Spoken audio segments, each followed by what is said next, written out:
Hey Dad, चंगी तरह खेडी चैंप। any doubt? ಕಿಡ ಕಿಡಿ ಹಚ್ಚಬೇಕು ಸುಖಿ ಸುಖಿ ದಾಗ ಬೇಕು नो डाउट इन्ना सुक्के दागा लई है सर्फ एक्सेल मैटिक हुण नवे पैक विच एसपीपी टेक्नोलॉजी दे नाल ए जिद्दी सुक्के दाग कड्डे सेमी ऑटोमेटिक मशीन विच ही एनी डाउट नवा सर्फ एक्सेल मैटिक। सिरसा से भाजपा की पूर्व सांसद सुनीता दुग्गल ने भारतीय क्रिकेट टीम को ऑस्ट्रेलिया को हराकर सेमीफाइनल में पहुंचकर फाइनल में जगह पक्की करने पर बधाई देते हुए कहा कि मुझे पूरी उम्मीद है कि भारत चैंपियन ट्रॉफी जीतेगी। देश के करोड़ों लोगों को जश्न मनाने का मौका भारतीय टीम देगी। वहीं भारतीय हॉकी टीम की पूर्व कप्तान सविता पुनिया के 300 मैच पूरे होने पर भी पूर्व सांसद सुनीता दुग्गल ने उन्हें बधाई दी। साथ ही उन्होंने अभय चौटाला द्वारा दिए गए बयान पर पलटवार करते हुए कहा कि अभय चौटाला सोच समझकर बयानबाजी करें। आपको बता दें कि बीते दिन अभय सिंह चौटाला ने सीएम नायब सिंह सैनी को लेकर बयान दिया था कि वो हवा में रहने धरातल पर काम नहीं करने का बयान दिया था। सुनीता दुग्गल ने बयान दिया कि सीएम नायब सिंह सैनी ने हर हलके में समान रूप से विकास कार्य करवाया है। प्री बजट को लेकर भी उन्होंने कहा कि हरियाणा के सीएम नायब सिंह सैनी विधायकों के साथ साथ जनता के भी सुझाव ले रहे हैं। उन्होंने दावा किया कि हरियाणा में निकाय चुनाव में भी कमल का फूल खिलेगा। वहीं विधायकों द्वारा सीएम नायब सिंह सैनी से ग्रांट बनाने की मांग पर सुनीता दुग्गल ने तंज कसते हुए कहा कि ग्रांट बढ़ाने से कोई फर्क नहीं पड़ेगा। सीएम नायब सिंह सैनी बिना मांगे ही हरियाणा के सभी हलकों में खूब काम करवा रहे हैं। ग्रांट बढ़ाने की विधायकों की मांग बेबुनियाद है। विधायकों को 5 करोड़ की ग्रांट देना ही उचित है। अगर जरूरत पड़ी तो सीएम नायब सिंह सैनी सभी के साथ विचार करने के बाद उचित निर्णय लेंगे। उन्होंने कहा कि हरियाणा का संतुलित बजट पेश होगा। सीएम नायब सिंह सैनी भी विधायकों के साथ साथ जनता के सुझावों को भी तवज्जो दे रहे हैं। वहीं पूर्व सांसद सुनीता दुग्गल कांग्रेस पर जमकर बरसी। उन्होंने कहा कि हरियाणा कांग्रेस का दिवालिया पिट गया है। कांग्रेस का अभी तक नेता प्रतिपक्ष भी नहीं चुना गया है। वहीं प्रदेश अध्यक्ष पर भी तलवार लटक रही है। हरियाणा के सभी जिलों में कांग्रेस का अध्यक्ष तक नहीं है। कांग्रेस के नेताओं को जनता से कोई सरोकार नहीं है। सिर्फ और सिर्फ कांग्रेस सत्ता के लालच में रहती है। सबसे पहले तो मैं आपके माध्यम से हमारी भारत की टीम को बहुत बहुत मुबारकबाद देना चाहती हूँ सभी देशवासियों की तरफ से कि वो फाइनल में पहुँचे हैं और मुझे पूरी उम्मीद है कि वो अब की बार जो है वो खिताब जीतेंगे। और सभी भारतवासियों को बहुत उम्मीदें हैं और सभी भारतवासी जो है उनके लिए दुआएं भी कर रहे हैं। और इसके साथ साथ हमारी बेटी जो है सिरसा की जोधका से सविता, उसने अपने 300 मैच पूरे किए हैं, उनको भी जो है सम्मानित किया गया है। ये हमारे लिए सिरसा के लिए खासकर बहुत ही जो है एक गौरव का क्षण है, एक गर्व की बात है हमारे लिए। और हमारे आज उपराष्ट्रपति जगदीप धनखड़ जी जो हैं और सिरसा में उनका आगमन हुआ उनकी धर्मपत्नी जी के साथ और हमारा सौभाग्य कि हमें उनका सानिध्य प्राप्त हुआ। जेसीडी जो विद्यापीठ है वहाँ पर कॉन्वोकेशन के लिए वो आज आए थे और बहुत ही अच्छे वातावरण में उन्होंने जो हमारे जेसीडी के जो स्टूडेंट्स हैं उनको मार्गदर्शन किया उनका और उनको बहुत सी ऐसी बातें बताई, अपने अनुभव को उन्होंने साझा किया। तो हम सब लोगों ने बहुत उनका यहाँ पर स्वागत किया। और इसके साथ साथ जो है मैं कहना चाहूँगी कि निकाय चुनाव जो है बहुत शांतिपूर्ण तरीके से हुए हैं, उसके लिए भी मैं सभी हरियाणा वासियों को बधाई देना चाहती हूँ।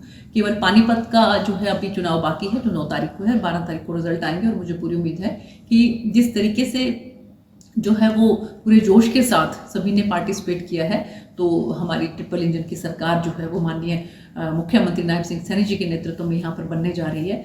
और इसके साथ साथ माननीय मुख्यमंत्री जी सभी जो विधायकगण हैं और सभी आम जनमानस जो है उनके भी जो है विचारों को ले रहे हैं, क्योंकि अभी प्री बजट जो है वो आने वाला है, उसको लेकर भी वो सबके साथ जो है बातचीत करते रहते हैं। तो इससे भी ये आप समझ सकते हैं कि किस तरह से सरकार जो है वो सबका साथ सबका विकास में विश्वास रखते हुए सबको साथ लेकर चलती है। और इसके साथ साथ मैं कहना चाहूँगी कि जो हमारी बहनों के लिए, हमारी बेटियों के लिए 2100 रुपये की जो योजना हमारी सरकार की तरफ से थी वो भी इस बजट के अंदर आएगी और उसके बाद हमारी बहनों को 2100 रुपये मिलना जो है वो भी शुरू हो जाएगा। बहुत बहुत धन्यवाद। मैडम 7 तारीख से प्री बजट शुरू होने वाला है। हालांकि जो विधायक हैं एंटी पार्टी के वो लगातार मांग कर रहे हैं कि जो सरकार 5 करोड़ की ग्रांट देती है उसको बढ़ाकर 10 करोड़ करना चाहिए।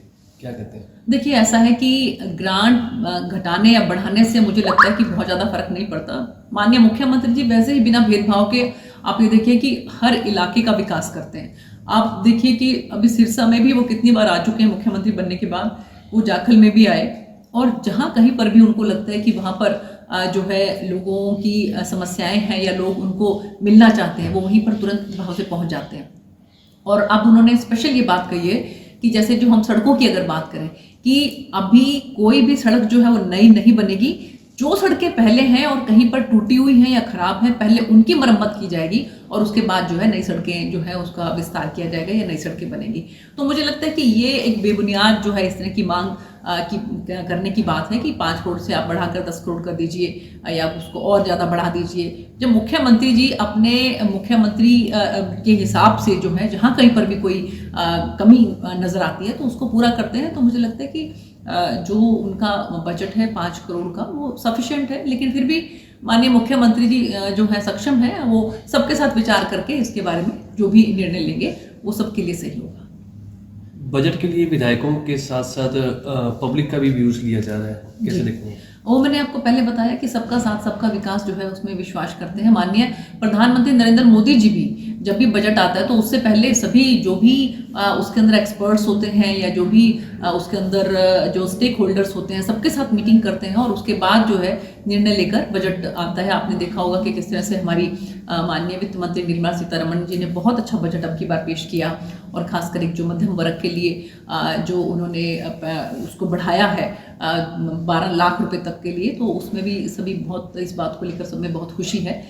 तो मुझे लगता है कि इसी तरह से हरियाणा का भी बहुत अच्छा एक संतुलित बजट आएगा। निकाय चुनाव की बात करें तो बीजेपी के मंत्री तक, यहाँ तक कि मुख्यमंत्री भी प्रचार में जुटे रहे, लेकिन कांग्रेस की अगर बात करें तो उनका बड़ा कोई भी नेता प्रदेश में कहीं भी नहीं दिखा। कैसे कांग्रेस का देखिए, मुझे लगता है कि कांग्रेस का दिवालियापन निकल चुका है। अभी तक आप देखिए कि उनका लीडर ऑफ अपोजिशन जो है उन्होंने अभी तक नहीं बनाया है। उनका प्रदेश अध्यक्ष जो है उस पर भी तलवार लटक रही है कि वो बनेंगे कि नहीं बनेंगे।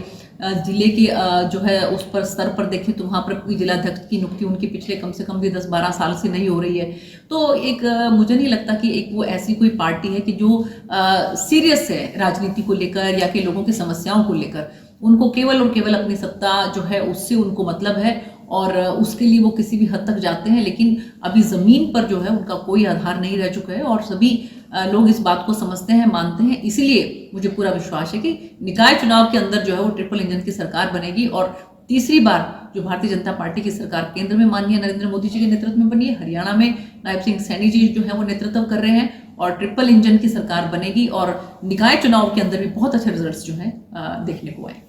सिरसा की नई एमपी बनी है कुमारी शैलजा, किस तरह की परफॉर्मेंस आप उनकी देखते हैं? देखिए, उनकी परफॉर्मेंस तो मुझे लगता है कि जनता जो है वो ज़्यादा बताएगी, क्योंकि हर कोई अपने आप को तो यही कहेगा कि हम अपनी तरफ से अच्छा कर रहे हैं, लेकिन जनता जनार्दन जो है वो निर्णय करती है। मुझे लगता है कि जनता ज़्यादा अच्छे तरीके से बता सकेगी कि उनका कैसा परफॉर्मेंस है और एमपी बनने के बाद उन्होंने इलाके के लिए क्या क्या काम किए। एक अभय सिंह चौटाला का बयान था कि मुख्यमंत्री भी खुद हवा में रहते हैं, धरातल पर कोई काम नहीं करते। इससे पहले अनिल विज भी इस बात को दोहरा चुके हैं। नहीं, देखिए ऐसी कोई बात नहीं है। माननीय मुख्यमंत्री जितना जो है एक पोलाइट और हम्बल गाइडिंग लीडर जो है वो तो मुझे नहीं लगता कि आपसे पहले हरियाणा को कभी मिला है। और ऐसे मुख्यमंत्री के बारे में इस तरह के शब्द जो है वो मुझे लगता है कि बड़ा सोच समझ कर इस्तेमाल करने चाहिए।